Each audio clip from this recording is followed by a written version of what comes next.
ನಿಜವಾಗ್ಲೂ ಸಂಕೋಚ ಆಗತ್ತೆ ಇವ್ರೆ. ಎಲ್ಲಿದೆ ವಿಪಕ್ಷ? ಎಲ್ಲಿದೆ? ಪ್ರಾಕ್ಟಿಕಲಾಗಿ ಹೇಳಿ. ಇವತ್ತು ನಾನು ಒಂದು ಪಕ್ಷದಲ್ಲಿ ಇದ್ದೀನಿ, ಆದರೂ ಮಾತಾಡ್ತೀನಿ. ಯಾರು ಸರಿಯಾದ ಕುಮಾರಣ್ಣ ಒಬ್ಬರು ಗುಡ್ಗಾಡ್ಕೊಂಡು, ನಾನು ಅದಕ್ಕೆ ಮೊನ್ನೆ ತಗೊಳ್ಳಿಗೆ ಬಂದಾಗ ಕುಮಾರಣ್ಣಂಗೆ ಹೇಳಿದೆ, ನೀವು ಕೇಂದ್ರ ಸಚಿವರಾಗೋದು ಬೇಡ, ಸಾಕು, ನಿಲ್ಲಿಸ್ಬಿಟ್ಟು ತತ್ಕ್ಷಣ ಬನ್ನಿ, ರಾಜ್ಯ ಸಮಸ್ಯೆಗಳು ತುಂಬ ಇದೆ, ನೀವು ಇಲ್ಲಿ ಸಮಸ್ಯೆಗಳ ಬಗ್ಗೆ ನೀವು ಇಮಿಡಿಯೇಟಾಗಿ ಕ್ರಮ ತಗೋಬೇಕಾಗಿದೆ, ನೀವು ರಾಜೀನಾಮೆ ಕೊಟ್ಬಿಟ್ಟು ಬನ್ನಿ ಅಂತ ನಾನು ಅವ್ರನ್ನ ಸಭೆಲೇ ಆಹ್ವಾನಿಸಿದ್ದೀನಿ. ತಗೊಳ್ಳಿ ಸಭೆಯಲ್ಲಿ ತತ್ಕ್ಷಣ ರಾಜೀನಾಮೆ ಕೊಟ್ಟು ಬನ್ನಿ, ಇಲ್ಲಿ ಅಧ್ವಾನ ಆಗ್ಬಿಟ್ಟಿದೆ ಅಂತ. ವಿಪಕ್ಷಗಳು ಈ ವಿಪಕ್ಷ ಅಂದರೆ ಅದಕ್ಕೊಂದು ಭಯ ಇತ್ತು ಇವರೇ, ಇದೆಯಾ ಇವತ್ತು?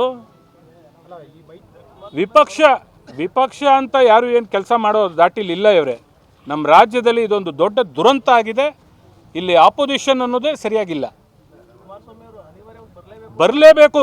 ನಾನು ಈ ಪ್ರೆಸ್ ಮುಖಾಂತರ ಹೇಳ್ತೀನಿ, ಕುಮಾರಸ್ವಾಮಿ ಅವರು ಬಂದು ಏನಾದ್ರು ಇಲ್ಲಿ ನಿಂತ್ಕೊಂಡು ರೈತರ ಪರವಾಗಿ, ರಾಜ್ಯದಲ್ಲಿ ಬಡವರ ಪರವಾಗಿ, ಜನಸಾಮಾನ್ಯರ ಪರವಾಗಿ ಅವ್ರು ಹೋರಾಟ ಮಾಡಿದಷ್ಟೇ ಇಲ್ಲಿ ಜನಸಾಮಾನ್ಯರು ಉಳಿಯೋಕ್ಕೆ ಸಾಧ್ಯ. ಇನ್ಯಾರಿಗೂ ಇಂಟ್ರೆಸ್ಟ್ ಇಲ್ಲ. ರೈತರು ಉಳಿಬೇಕು ಅನ್ನೋ ಅಭಿಪ್ರಾಯ ಯಾರಲ್ಲೂ ಇಲ್ಲ.